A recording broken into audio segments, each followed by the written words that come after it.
Nakangiti siya kinabukasan na pumasok sa trabaho. Kahit hindi maganda ang nangyari sa kanya kagabi, mas pinili niyang isipin ang masayang moment niya kahapon. Lalo nang nayakap at nakausap niya lalaking hinihiling niyang makita. Thanks God, kahit may masamang nangyari sa akin, may maganda namang kapalit yun, ay ang pagtulong sa kanya ni Rafael. Napapangiti siya pag naaalala yung concern ng lalaki sa kanya. Ang pag-aalala nito sa kanya. Well, hindi na siya mahihirapan mag-English kasi marunong itong mag-Tagalog. Ang cute ng accent niya sa pagtatagalog, nakaka-inlove yung boses niya, yung mga ngiti niya, nakakatunaw at naputol ang pagde-daydream niya nang tapikin siya ng kaibigan niya sa balikat. Hoy bruha, ang agang imagine yan ha? Ano, masarap pa yung ini-imagine mo? Nakapamewang pa ito sa harapan ng dalaga at tinititigan siyang mabuti. Bruha ka din, sabay tawa. Kailangan mag-imagine ng magagandang bagay para maiwaksi ang masamang nangyari sa akin kagabi. Palusot niya pero half true naman yon. Kumunot naman ang noon ang kaibigan. Ano bang nangyari sa'yo kagabi? Nakipagtsuktsakan ka? Bulalas nito na hindi makapaniwala. Sumeryosong mukha niya at tumingin sa kaibigan. Sira ka talaga. Kamuntik lang akong gawan ng masama kagabi. Late na kasi ako umuwi. Nag-overtime kasi ako sa Plus 82 Cafe doon sa Brass Basa Road. Sabi niya dito, bakit pa kasi kailangan mong mag-sideline eh? Wala ka namang sinusuportahan na kapatid. Since ikaw ang bunso, diba? May pagtataka pang sabi nito kay Bella. Ano ka ba? Siyempre may pangarap din naman ako. Ayoko naman na lahat na lang iasa ko sa pamilya ko. Kailangan ko din mag-ipon para sa sarili ko, para sa kinabukasan ko someday. Bakit ka nagtataka dyan? Simangot niyang sabi. Oo na bruha, ikaw na may pangarap. So balik tayo sa nangyari sa'yo kagabi na paano ka ba? At saka bakit nakasuot ka ng long sleeve shirt sa loob ng uniform mo? Usisa pa nito. May pasa ako sa kanang braso ko at galo sa kaliwa ko naman. Mahina niyang sabi. Kaninang umaga lang niya yun napansin. Naramdaman niya kasing masakit pag hinahawakan. Kaya tiningnan niya sa salamin ang parteng masakit sa braso niya at napagtanto niya may pasa siya at galos. Siguro nakuha niya yun sa higpit ng pagpuwersa sa kanya ng lalaking yun kagabi. Tapos yung galos niya sa kabila niya, dahil yun sa pagtama ng kamay niya sa matulis na bagay. Nagulat naman ang kaibigan niya. Ha? Bakit? Sino may gawa niyan sa'yo? Nag-report ka na ba sa pulis? Nag-aalala nitong sabi kay Bella. Hindi, kasi gabi na at madilim sa parteng yun na dinadaanan ko pag uwi. Hindi ko naman akalain na may gagawa sa akin ng ganun. Kahit pa pala gano'n kasi pang isang lugar, meron at meron pa rin mga masasamang tao. Pasalamat na lang talaga ako dahil may nakarinig nung sumigaw ako ng tulong. Kahit papano, nakahinga ko ng maayos. Sana hindi ako balikan ng taong yun. May takot pa rin nararamdaman kahit ligtas na siya kahapon sa kapahamakan. Mabuti na lang may nagligtas sa'yo. Lalaki bang nagligtas sa'yo? Anong ginawa niya sa lalaking yun? Curious na tanong ng kaibigan. Sinuntok at tinadyakan. Tatadyakan niya sana ulit pero mabilis nang nakatakbong salarin. Anong ginawa ng lalaking yun sa'yo? Bakit ginawan ka niya ng masama? Una kasi naramdaman kong parang may sumusunod sa akin. Binaliwala ko yun. Tapos nagulat na lang ako na may tumakip sa bibig ko. Kinagat ko yung kamay niya na nakatakip sa bibig ko. Nabitawan niya ako. Tatakbo na sana ako pero mabilis niya akong nahawakan. At persahan niya akong ahalikan ako sa labi. Nanlaban ako. Alam kong hindi ko siya kaya kasi ang lakas niya eh. Pero hindi ko hinayaan na mahalikan niya ako. Kaya ang ginawa ko na lang nagsisigaw ako. Thanks God may tumulong sa akin. Mahaba niyang salaysay. Thanks kay Knight in Shining Armor mo na iligtas ka niya. Ngiti ng kanyang kaibigan at niyakap siya. Mag-iingat ka na next time ha? Sabi pa nito. Opo, inang. Biro niya at gumanti ng yakap sa kaibigan. Kinurot naman siya nito sa tagiliran niya. Napaaray siya, gagantihan niya sana ito nang mabilis na nagtatakbong kaibigan niya. Hinabol niya ito. Hindi niya sinabi sa kaibigan niya na yung lalaking tumulong sa kanya at ang lalaking nabunggo niya ilang buwan nang nakalipas dito sa store nila ay iisa. Baka todo tukso na naman ang gagawin nito sa kanya. Lunch break niya, palabas na siya ng store nila para kumain. Nang nakasalubong niya sa labas ang binata, nakangiti ito sa kanya. Shucks, anong gagawin ko self? Tanong niya sa sarili. Agad itong lumapit pagkakita sa kanya. Hi, bati ng binata sa kanya. Tiningnan niya ito at kiming ngumiti. Palihim niyang sinuri ang forma nito. Nakasimpleng maong pants lang ito at polo shirt. Nakasombrero pa ito. Kahit simple lang ang suot nito ay hot pa rin ito tingnan. Kaya sigurado niyang marami ang nagkakandara pa sa lalaking ito. Baka madami na rin itong natikman na iba't ibang putahe. Shoota, kalma self. Sabay pilig ng kanyang ulo. A penny for your thoughts? Sabi ng kaharap niya. Bigla naman siyang nahiya. Baka nahalata nitong sinusuri niya ito. Hello. Nahihiya niyang ngiti dito. Sabi ko naman sa'yo, huwag kang mahiya sa akin. There's nothing special about me. But you're special to me. Walang preno nitong sabi sa dalaga. Na ikinagulat naman ni Bella.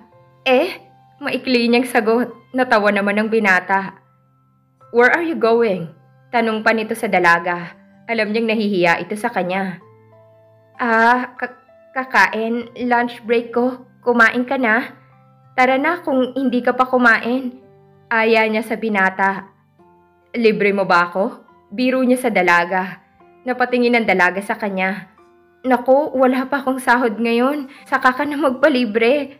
Mahina pa siyang tumawa para mawala ang hiya na nararamdaman niya. Natawa din ang binata sa sinabi niya. I'm just kidding. Ngiti niya sa dalaga at iginaya niya na ito paalis. Hinawakan pa niya ito sa siko. Nabigla pa siya na biglang inilayo ng dalagang sikong hinawakan niya. I'm sorry. Hingi niya ng paumanhin sa dalaga. Napakamot na lang siya sa batok. Nakonsensya naman ng dalaga sa inakto niya kaya ipiniliwanag niya sa binata para hindi ito mapahiya sa ginawa nito. Sorry sa inakto ko. Nahawakan mo kasi yung sugat ko sa siko. Ngayon ako nagsisi na hindi ko nilagyan ng band-aid ang sugat ko. Nasasagi kasi ng suot kong long sleeve at medyo masakit. Ito na naman, aatake na naman ang hiya niya.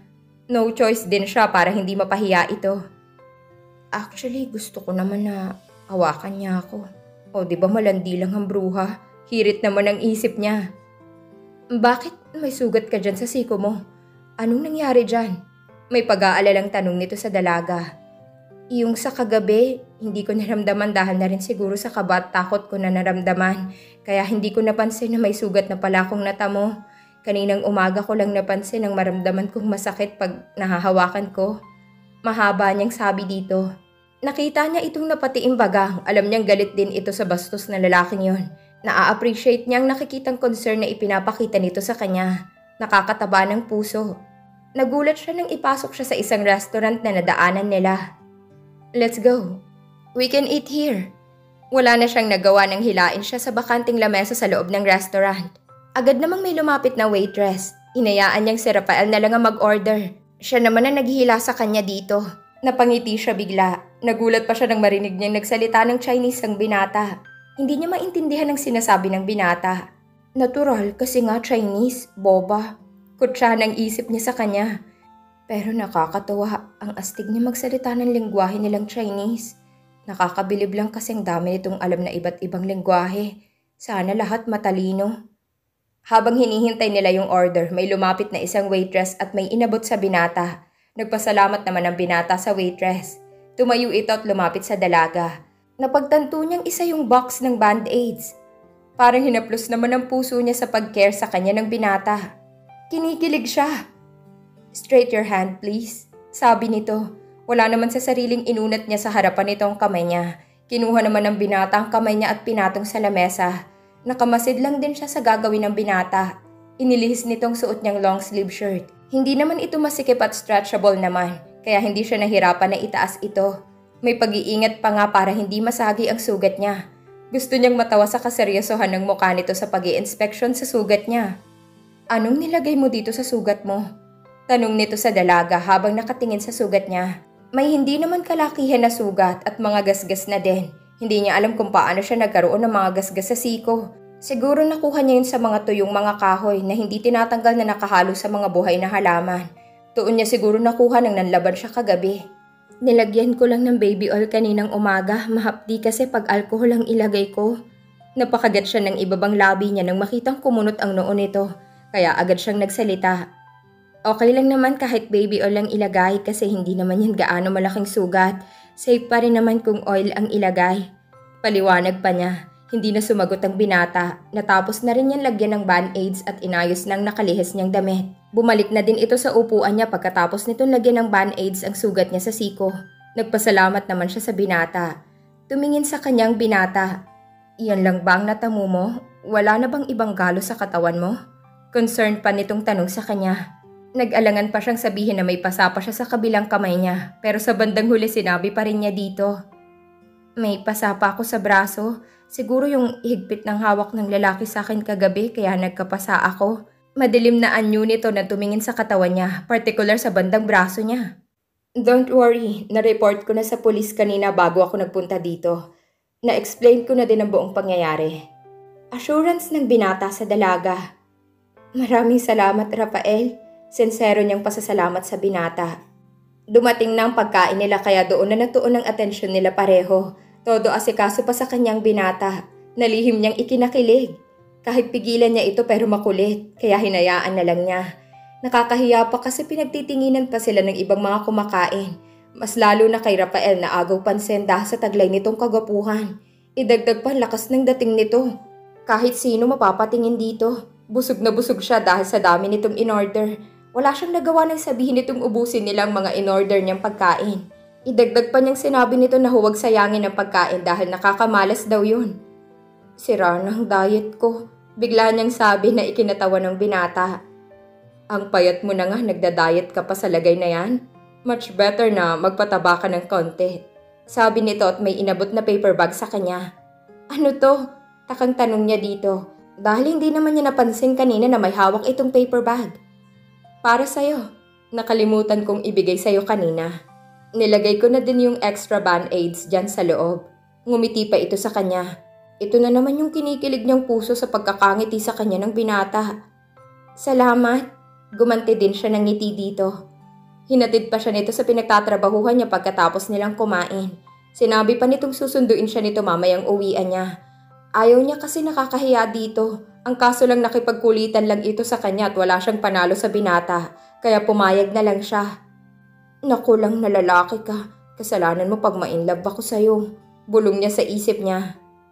Excited siyang pumasok sa loob ng locker room nila at agad tinungo kung saan nalagay ang mga gamit niya.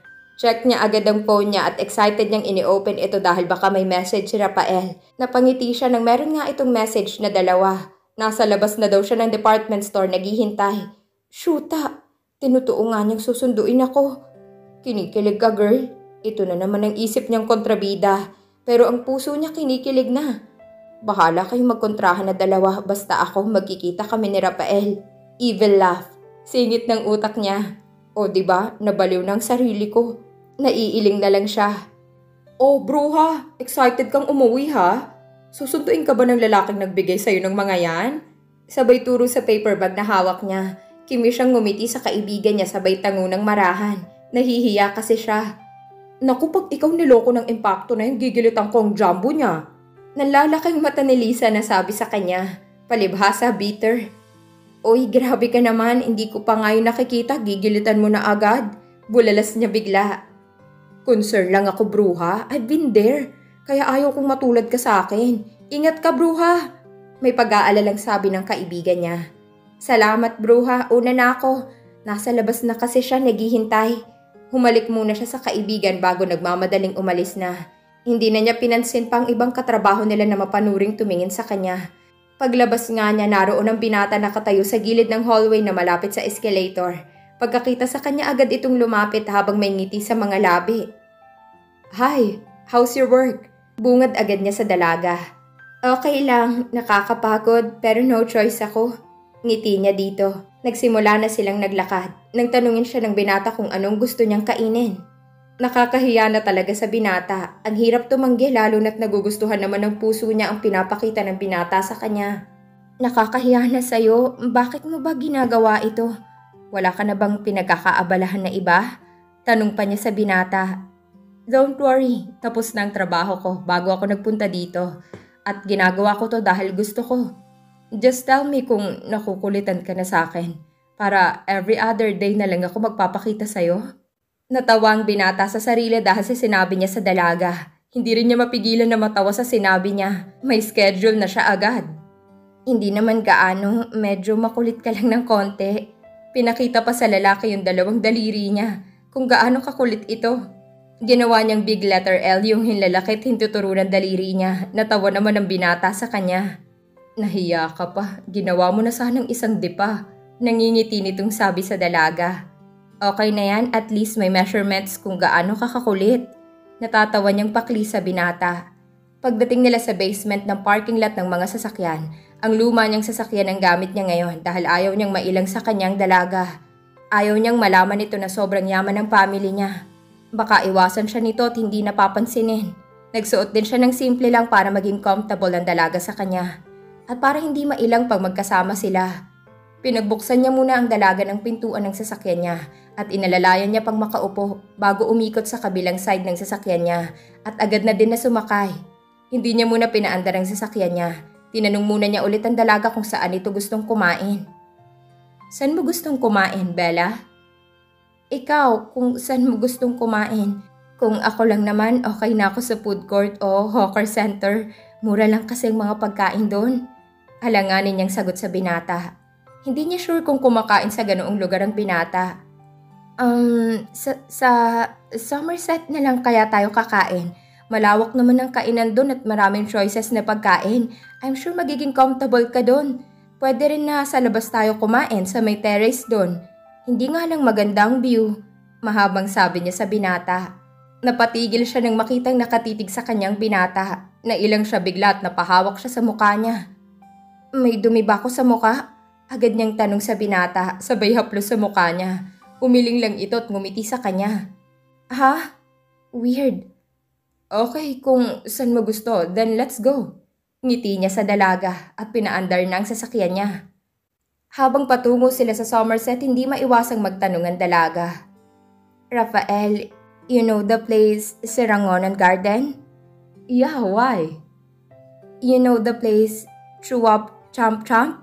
Natawa siya dahil hindi niya alam i-pronounce yung word na gusto niyang sabihin. Kaya kinuha niyang phone niya. Nag-type siya doon at pinabasa sa binata. This place, the food center there, how to pronounce it again? Nahihiyang natatawa siya sa sarili. Alam niyang nagpipigil ang binata na hindi matawa sa pagkaka-pronounce niya kanina. Sa hindi niya ma-pronounce, bakit pa? It's Chomp Chomp Food Center. Bakit? Gusto mo ba doon kumain? Tanong ng binata sa kanya. Agad naman siyang umiling. No, actually I want to go there again someday. I'd been there once before. I really like the foods there, lalo na yung mga inihaw at yung mga cute na small jar na lagayan ng mga drinks. If only I can put it in my pocket. Madami na siguro akong nanakaw. Wala sa sariling bulalas niya. Nakihagalpak naman ang binata sa pagtawa. Silly. Natatawa siya sa kainosentehan ng dalaga. May amusement sa mga mata niyang tumingin sa dalaga. I'll bring you there next time. Wika pa nito. Tumigil ng sasakyan nito nang hindi niya namamalayan. At nakapark na pala sila. Lumabas agad ng sasakyan niyang binata at pinagbuksan niya ng pintuan ng kotse nito ang dalaga. Nagpasalamat naman siya sa binata. Iginaya na siya nito patungong 6th floor. Nasa taas kasing food court sa Somerset. Tinanong siya nito kung anong gusto niyang kainin. Sinabi niya na siya na lang ang mag-order ng para sa sarili niya. Pero ito na naman ang lalaking makulit na pinagpipilitan na ito nang mag-o-order ng pagkain nila. Maghanap na lang daw siya ng mauupuan nila. Dahil wala siyang nagawa, yun na lang ang ginawa niya. Maghanap ng bakanting lamesa. Habang nakaupo siya, hindi niya mapigilan na igala ang mga mata niya para tingnan kung saan ito bumili ng pagkain nila. Kahit ano naman ang pagkain na bilhan niya para sa akin, ayos lang. Hindi naman ako mapili sa pagkain. Nakita niya itong iginala ang paningin sa paligid niya. Mukhang hinahanap siya kaya agad siyang tumayo at kinawayan niya ito. Ang bilis niya akong nakita. Bulong niya sa sarili niya. Nilapag nito sa lamesa ang mga in-order nitong pagkain. Napanganga siya dahil mga favorite niyang pagkain ang nasa harapan niya. Hot plate sizzling tofu and sizzling black pepper beef. Wow, parang gusto niyang yakapin sa tuwa ang binata dahil isang mga ito sa favorite food niya dito sa Singapore. Natakam siya at excited na kumain. Nagulat pa siya na biglang tumunog ang tiyan niya. Heck, nakakahiya. Napakagatlabi na lang siya. Hindi na nahiya tong tiyan ko. Nahihiya at natatawa niyang sabi sa binata. Natawa naman ito sa kanya. Take this. Sabay abot sa kanya ng isang cup of rice. Siya na rin na naglagay sa plato at inabutan siya nito ng chopstick and spoon. You can eat first if you want. Kukunin ko lang yung iba ko pang na-order. Salamat. Sana hindi ka na nag-order ng madami. Nakakahiya na talaga. It's okay. Para naman yun sa atin. It's just a soup and drinks. Ayoko naman na magreklamo ka na naman pag nasira ang diet mo. Tudyo pa niya sa dalaga. Kimilang siyang tumawa ng mahina. Pasaway na lalaki. Joke lang naman yun kanina eh. Matakaw kaya ako kumain. Hindi lang halata kasi hindi mataba ang katawan ko. Kahit isang kalderong kanin pang kakainin ko at isang tuyo lang ang ulam ko. Ha? Ako pa? Naiiling na lang siya sa sarili. Agad naman nakabalik ang binata, hawak na ang soup and drinks. Iyan nga lang, mineral water lang ang inumin nila. Lihim siyang napasimangot kasi gusto niya ang iced lemon tea sana. It's better to drink water than any kind of juice. Water is more healthier and good to your body. Sabi nito, napansin niya sigurong sumimangot ako kasi hindi iced lemon tea ang binili niya para sa akin. Hindi na lang siya umimik. Bakit hindi ka pa nagsimulang kumain? Tanong pa niya sa dalaga. Siyempre, hinihintay kita. Gusto ko sabay tayo kumain. Nakakahiya naman kung mauna na akong kumain sa'yo. Umaliwalas naman ang mukha ng binata sa narinig na sinabi ng dalaga. Okay, let's eat then. Masaya silang nagsalo sa pagkain. Kahit papano nagiging comfortable na siya sa binata. Gentleman ito at sobrang maasikaso. Ang sweet lang. Kinikilig ka na naman, girl. Ito na naman ang kontrang isip niya. Tapos na silang kumain at nasa loob na sila ng sasakyan ng binata. As usual, nabusog na naman siya. At ayaw tanggapin ng binata ang share niya sa bayad ng kinain nila. Habang nasa biyahe sila, nagsimula ng magtanong ang binata. That night, saan ka galing at kinabi ka ng uwi? Usisa niya sa dalaga. Galing ako sa trabaho. Nag-overtime kasi ako sa pinapasukan kong coffee shop cafe. You have 2 jobs? Gulat pang tanong ng binata. Tumangulang siya ng bahagya siyang lingunin ng binata. Ano lang naman, tuwing Sabado at Linggo lang ako pumapasok. Day off ko kasi pag weekend kaya pumasok na lang ako doon. Sayang yung extra time ko at saka wala naman akong ginagawa sa apartment ko eh. Aniya dito. Sana nagpahinga ka na lang. Ang hirap kaya ang nakatayo ka maghapon sa trabaho mo. San banda yung coffee shop na yan? Sa Bras-Basa Road. Along the highway lang yon, sa Plus 82 Cafe. Sagot ni Bella. Kumunot ang noo niya na parang iniisip saan banda yon. Malapit ba yan sa Rendezvous Grand Hotel? Oo, doon mismo. Ang ganda doon, baka mas maganda pa sa loob ng hotel. At saka may malapit na restaurant malapit sa pinagtatrabahuhan ko. Parang hiring din sila at... Don't tell me may bala ka mag-sideline doon. Putol niya sa gustong sabihin pa ni Bella. Parang ganun na nga. Sana. You're not a superwoman. Huwag mong abusuhin ang sarili mo sa trabaho. Mahirap magkasakit lalo na't malayo ka sa pamilya mo. You should take good care of yourself here. Concern niyang paalala sa dalaga. Salamat sa concern. I appreciate it. Ngiti niya kay Rafael. Nagtaka ang dalaga sa inabot nitong card sa kanya. Wala sa sariling kinuha niya ito. Nagulat pa siya nang mapagtantong yung bus card niya yon. Alam niyang kanya yon kasi may nakalagay doon na butterfly sticker. Where did you get this? Takang tanong niya sa binata. I saw you in the MRT at munti ka nang maipit. Huwag ka nang papasok pag nag-blink na ang kulay pula na ilaw sa harap ng pintuan. Madidisgrasya ka sa ginagawa mo. And that, nakita kong nahulog mo dahil sa pagmamadali mong sumakay ng train. Seryoso niyang sabi sa dalaga. Nakagat na lang ng dalagang hintuturo nito. Nahihiwagaan pa rin ng dalaga kung bakit alam ng binata na muntik na siyang maipit sa pintuan ng train. Hindi kaya sinusundan siya nito? Baka nagkataon lang nakasabay din siguro ito ng train. Maybe, sang-ayon ang utak niya. Opo, tatay. Mahina niyang sabi sa binata. Tumawa lang ang binata. Naalala niya yung binigay niya na flowers and chocolate. Salamat nga pala sa flowers at chocolate. Ang mahal ng mga to. Gusto mo lang din akong bilhan ito. Sana sa value dollar ka nalang bumili. Ang isang chocolate bar ay $1 lang. Nakamura ka pa. Hindi naman ako mapili. Importante bukas sa loob mo magbigay. Pero thank you pa rin dito. Mababa niyang litanya sa katabi. You're welcome. You're special kaya ako binili yan para sa'yo. Nilingon siya ng binata at kumindat. Pinamulahan naman siya ng pisngi sa ginawa nito. Langyakan lalaki ka, sinasabi ko sa'yo pag ako na-inlove sa'yo, naku lang. Hindi na ako magpapakipot pa, baka ako pa mag-propose sa'yo. Wait, agad-agad self? Mahiya ka naman. Sansala agad ng isip niya. Tahimik na sila pareho hanggang sa makarating na sila sa building na tinutuluyan niya. Hinatid siya ulit nito hanggang sa apartment niya. Sa taas, level 11 ng floor kung saan siya nagugupahan. Salamat ulit sa'yo, Rafael. Nag-enjoy ako at salamat din sa libreng pagkain. Ngumiti siya ng abot hanggang tenga. You are always welcome, Bella. Lumapit siya sa dalaga at hinalikan niya ito sa noo at bumulong ng goodnight sa kanya. Hindi naman makagalaw ang dalaga sa ginawa niya. Nang mahimasmasan agad itong pumasok sa loob. Hindi na nilingon ng dalagang binata o nag-goodnight man lang. OMG, inalikan niya ako sa noo. So, gusto mo sa pisngi o sa labi ka dapat siya humalik sa'yo? Mukhang dismayado ka yata, girl. Ang kontrabida talaga ng isip niya, panira ng moment. Wala ba akong karapatan masyak? Ay, nababaliw na naman ako.